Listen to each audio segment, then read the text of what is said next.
Tonight we'll be announcing that all Wednesday activities, and that includes our Wednesday night meal and program, our youth program on Wednesdays, as well as our children's programs, that those are going to be postponed for a couple of weeks, and we will then evaluate.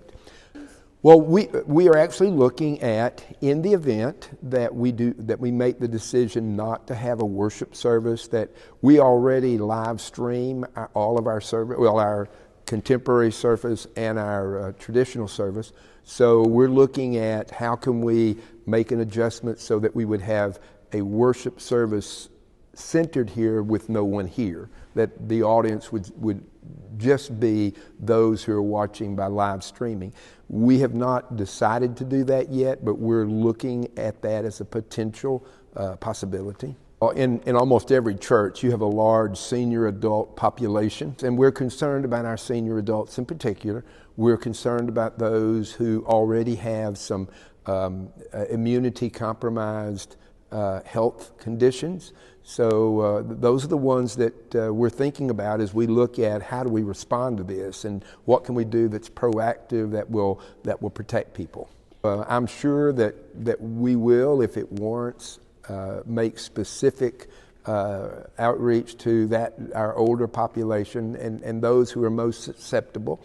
But right now we're in the discussion phase about how that will look, because we want to be cautious but not alarmist. We're very fortunate. We have a number of people in healthcare who are members of our church, and they've been very, very helpful, helping us to understand what this virus is, to understand how it has spread, to understand who are the most vulnerable, the most likely to be infected.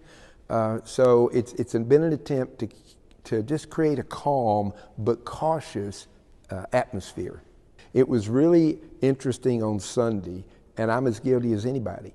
As I was greeting people, first instincts, for half of them are to reach out your hand, and you wind up doing this, and then you feel like, well, that's rude.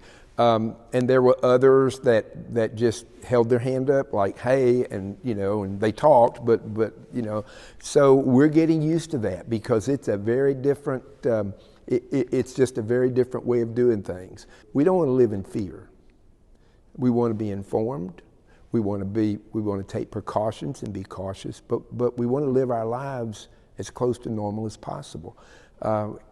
Postponing or canceling events was a hard decision, because once you start doing that, the level of anxiety always rises.